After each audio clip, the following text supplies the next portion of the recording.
Now in this lecture we will talk of, अब इस lecture में हम क्या बात करेंगे कि पिछले वीडियोस में हमने देखा था कि how do we solve linear equations having unique solution, मतलब हमारी लीनियर इक्वेशंस यूनिक सॉल्यूशन देंगी, मतलब वो इंटरसेक्टिंग होंगी, मतलब एक पॉइंट पे इंटरसेक्ट करेंगे। तो बोर्ड्स में हमारे 99% या ऑलमोस्ट 100% चांस होती है अगर ग्राफिकल क्वेश्चन आएगा तो वो यूनिक सॉल्यूशन पे ही आएगा, बिकॉज उसमें हम बहुत सारे क्वेश्चन पूछ सकते हैं, सॉल्यूशन पूछ सकते हैं, शेड करवा सकते हैं area bounded by the lines on the x axis या वाई एक्सिस, उनके एरिया निकलवा सकते हैं।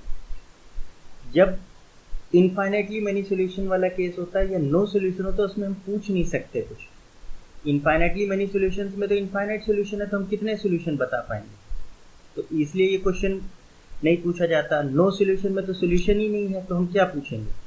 लेकिन ग्राफिकली हमको समझ में आना चाहिए कि इनफाइनाइट सॉल्यूशन में कैसा बनेगी सिचुएशन और नो सॉल्यूशन में कैसे बनेगी। तो एक एक एग्जांपल हम लोग इसके भी डिस्कस कर लेते हैं कि कब हमारी इक्वेशंस में हम कहेंगे इनफाइनाइट सॉल्यूशन और कब कहेंगे कि when we have no solution. तो सपोज हमको ये इक्वेशन दी है और हमें शो करना है कि ये क्या है, इनके इनफाइनाइटली मैनी सॉल्यूशंस हैं। तो इनफाइनाइटली मैनी सॉल्यूशंस है, that means they should be overlapping, they should coincide, मतलब एक जगह वो ना इंटरसेक्ट करेंगी और ना वो ऐसी होंगी कि पैरेलल होंगी, वो एक दूसरे पे ओवरलैप कर जाएंगी। ऐसी सिचुएशन आनी चाहिए। तो देखते हैं आती कि नहीं। तो पहली इक्वेशन हमारी है 3x minus y is equal to 2। तो इसको अगर हमें ग्राफिकली सॉल्व करना है तो हमें 2 पॉइंट्स चाहिए। तो हम क्या करें, y को सब्जेक्ट बना लेते हैं 3x माइनस 2। अब वैसे तो हमारा थंब रूल ये है, तो एक मेथड तो ये कि हम एक बार x को 0 रखें, तो x को 0 रखेंगे तो y क्या आएगा 3 इंटू 0 माइनस 2। तो हमारे कोऑर्डिनेट्स क्या हो जाएंगे 0 कॉमन माइनस 2, पहले x कोऑर्डिनेट फिर y कोऑर्डिनेट, बिकॉज इसमें x y दोनों वेरिएबल्स है तो ये ऑब्लिक लाइन होगी। ऑब्लिक लाइन होगी मतलब x एक्सिस y एक्सिस को कहीं ना कहीं कट करेगी। तो x इज इक्वल टू 0 मतलब y एक्सिस को कहाँ कट कर रही है वो हमने निकाल लिया। ऐसे ही हम निकाल लें कि y को एक बार 0 रखें मतलब x एक्सिस को कहाँ कट कर रही है, तो y को 0 रखा तो क्या आएगा 0 is equal to 3x minus 2, but then x की वैल्यू क्या आएगी 2/3 which is a decimal value. अब ये हमारे लिए थोड़ा मुश्किल है प्लॉट करना, तो हम ऐसी वैल्यू एक्सेप्ट न करके कोई आसान वैल्यू लेते हैं जिससे हमारा इंटीग्रल वैल्यूज आए। तो हमने y को 0 ना रख के लेट से अब हम x ही को कुछ रख लेते हैं, x को लेट से हमने रख लिया 1, तो y क्या आ जाएगा 3 इंटू 1 माइनस 2, तो 3 माइनस 2 क्या आएगा 1। तो एक हमारा दूसरा कोऑर्डिनेट क्या हो गया 1 कॉमर 1, और ये दोनों ही कोऑर्डिनेट्स बड़े आसानी से प्लॉट हो जाएंगे।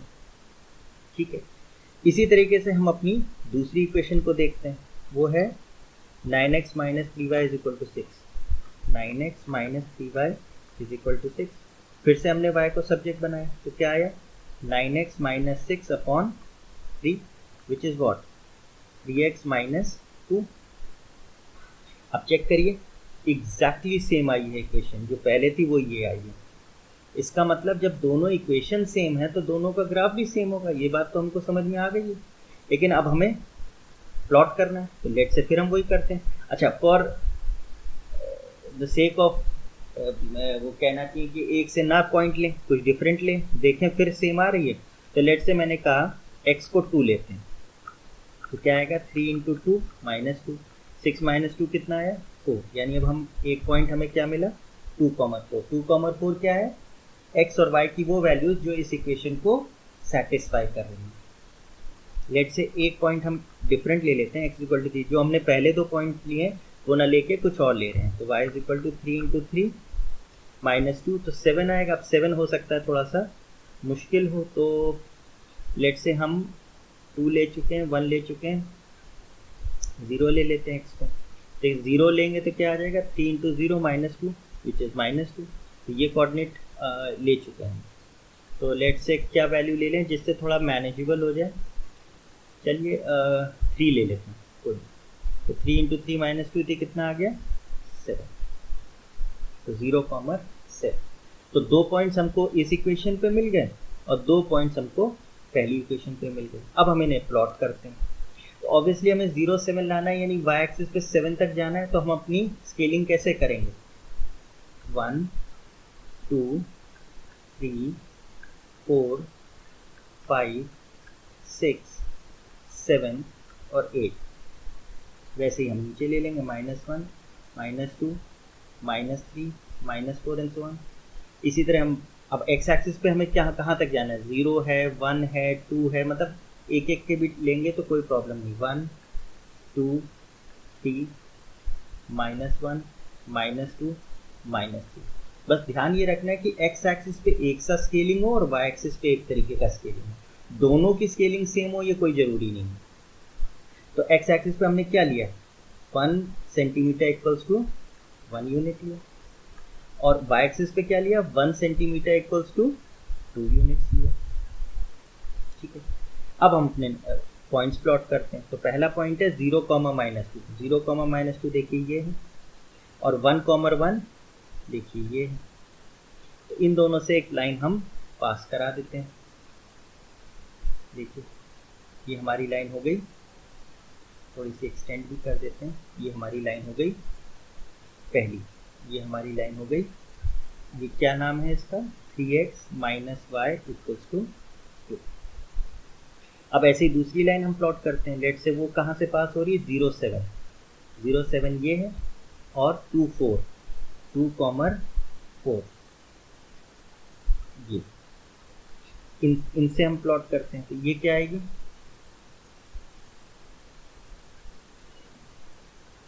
0 7 एंड 2 4। यहाँ पे हम लोग का ये मिस्टेक है, ये 0 नहीं 3 होगा। दिस वुड बी 3 7 ना, x को हमने 3 रखा है ना, दिस वुड बी 3 7। ठीक है, तो एक पॉइंट हमारा क्या हो गया, 3, 7। तो थोड़ा सा हम ये बढ़ा लें, 3, 7 कहाँ आएगा, ये 3 है, और ये आपका देखिए 7 है, 3, 7 आएगा। थोड़ा सा अगर हम लोग सही से बनाएंगे तो एग्जैक्टली इस पे आएगा, और 2, 4 भी एग्जैक्टली इसी पे आएगा। तो ये जो हमारी लाइन है थी, ये हमें हटा देंगे। ये हमारा पॉइंट 0, 7 नहीं था ना, 3, 7 था, ये हमारा पॉइंट हट गया। ठीक है, तो अब हमारी दूसरी लाइन भी कहाँ आ रही है, एग्जैक्टली इसी पे आ रही है। देखिए दूसरी लाइन भी हमारी कहाँ आ रही है, दिस वुड बी यही आ रही। देखिए, तो कहने का मतलब क्या है, ये क्या पॉइंट था, 3, 7, ये क्या था, 2, 4, ये पॉइंट था 1, 1, ये पॉइंट क्या था, 0, -2। तो हमारी दूसरी लाइन भी कहाँ आ रही है, एग्जैक्टली पहली वाली लाइन के ऊपर आ रही है, यानी 9x - 3y = 6। तो ये दोनों क्या हो गए, जितने पॉइंट्स पहली लाइन पे हैं वो सारे के सारे पॉइंट्स दूसरी लाइन पे हैं। मतलब जो फर्स्ट पॉइंट के सॉल्यूशन है वही सेकंड लाइन के भी सारे सॉल्यूशन है। मतलब दोनों में क्या हो गया, जो सॉल्यूशन फर्स्ट लाइन के वही सारे सॉल्यूशन सेकंड लाइन के, और पहली लाइन के कितने सॉल्यूशन है, इनफाइनाइट, दूसरी लाइन के भी कितने सॉल्यूशन है, इनफाइनाइट, और दोनों के सॉल्यूशन क्या है, कॉमन सॉल्यूशन है। तो कितने सॉल्यूशंस हो गए दोनों के कॉमन, इनफाइनाइटली मेनी सॉल्यूशंस। तो अगर हमारी दोनों लाइंस एक दूसरे पे ओवरलैप कर जाती हैं तो दोनों के सॉल्यूशंस दोनों को सेटिस्फाई करते हैं। फर्स्ट इक्वेशन के सारे सॉल्यूशन सेकंड को करते हैं, सेकंड के सारे सॉल्यूशन फर्स्ट को करते हैं। तो ये हमारे कितने कॉमन सॉल्यूशंस हो जाएंगे जो दोनों को सेटिस्फाई कर रहे हैं, इनफाइनाइटली मेनी सॉल्यूशंस। ठीक है, तो इसमें हम सॉल्यूशंस बता तो सकते नहीं क्योंकि इतने ज़्यादा हैं कि इनफाइनाइट पॉइंट्स हम कितने सॉल्यूशन बता पाएंगे। तो इसमें कभी आपसे पूछा भी नहीं जाएगा कि find the solution of these equations. ज़्यादा से ज़्यादा अगर वो पूछेगा तो शो करने को आएगा जैसे ये, तो वो भी बहुत कम चांस है।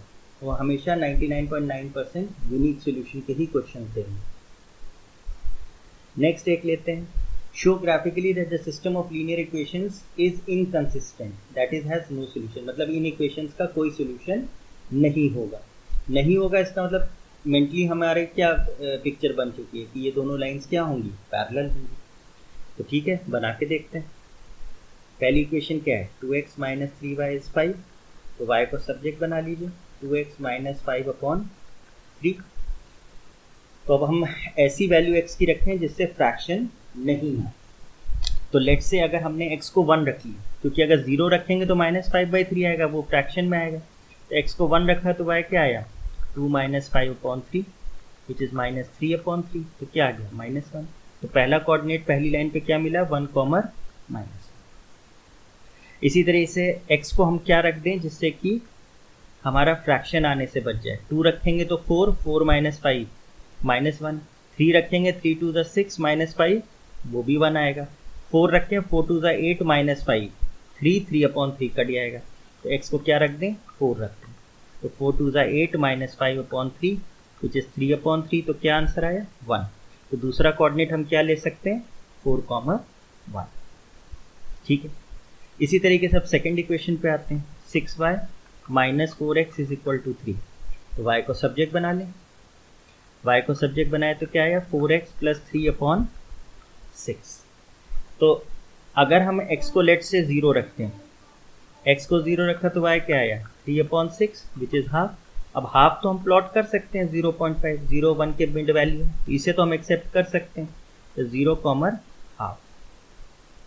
अब अगर हम x को 1 रखते हैं तो कितना हो जाएगा, 1, 4 + 3 7/6 विच इज़ अ फ्रैक्शन। अगर 2 रखते हैं 8 + 3 11/6, वो भी फ्रैक्शन।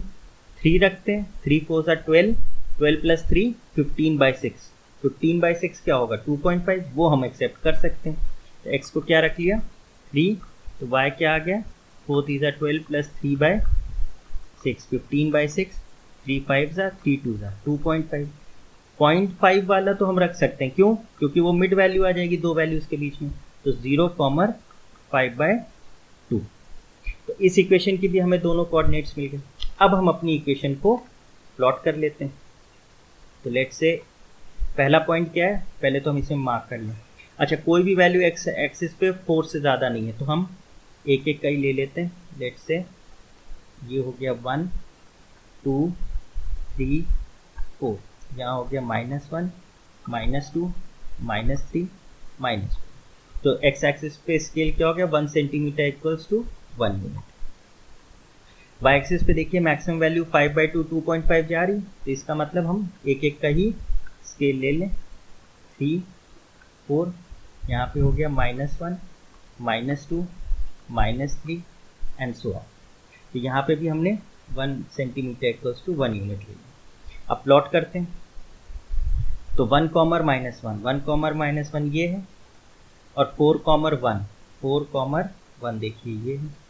तो इन दो पॉइंट्स को हम ज्वाइन कर दें स्ट्रेट लाइन से। चेक करिए, ये हमारा फर्स्ट लाइन बन गया, और ये क्या है, एरो बना दिए, क्योंकि ये लाइन है नॉट अ सेगमेंट। तो ये इक्वेशन क्या है, 2x - 3y = 5, 2x - 3y = 5, ये वाली इक्वेशन है। अब दूसरे के कोऑर्डिनेट्स चेक करिए। 0,1/2, 0,1/2 मतलब 0 ये है, और हाफ क्या होगा, 0 1 के बीच में। लेट से वी टेक डिफरेंट कलर, ये 0,5 और 0, सॉरी, यहाँ पे क्या हो जाएगा, ये होगा 3, ये होगा आपका x3 है ना। तो 3, 2.5, तो 3 तो ये है, और 2.5 कहाँ होगा, ये होगा। तो अब इन दो को जब हम ज्वाइन करेंगे स्ट्रेट लाइन से, तो देखिए क्या आएगा, चेक करिए। ये दो लाइंस देखिए कैसी बन रही हैं, दीज 2 लाइंस आर पैरेलल, ये कहीं इंटरसेक्ट नहीं हो रही। इसकी इक्वेशन क्या है, 6y - 4x = 3। अब चेक करिए दोनों लाइंस क्या हैं, the lines are parallel, therefore system of linear equations are inconsistent. Inconsistent मतलब they are having no solution, that is no solution. तो इसमें तो कुछ करने को रहा ही नहीं, सिर्फ प्लॉटिंग ही है, क्योंकि सॉल्यूशन तो कुछ मिलेगा नहीं। तो जब लाइंस आपकी पैरेलल आ जाए तो इसका मतलब क्या है, कोई सॉल्यूशन नहीं मिलेगा। अगर लाइंस एक दूसरे पे ओवरलैप कर जाए तो क्या होगा, इनफाइनाइटली मैनी सॉल्यूशन है। यहाँ बहुत ज़्यादा सॉल्यूशन इसलिए नहीं बता पाएंगे, यहाँ कोई सॉल्यूशन ही नहीं है इसलिए नहीं बता पाएंगे। तो ज़्यादातर आपके अगर बोर्ड्स में क्वेश्चन आएंगे तो किस पे आएंगे, यूनिक सॉल्यूशन पे आएंगे, बिकॉज उसमें फिर हम बहुत कुछ सॉल्यूशन भी जान सकते हैं, एरिया भी जान सकते हैं, शेड भी करवा सकते हैं। ठीक है, तो आई होप आपको ग्राफिकल मेथड समझ में आ गया है, when we have unique solution, infinite solution and no solution.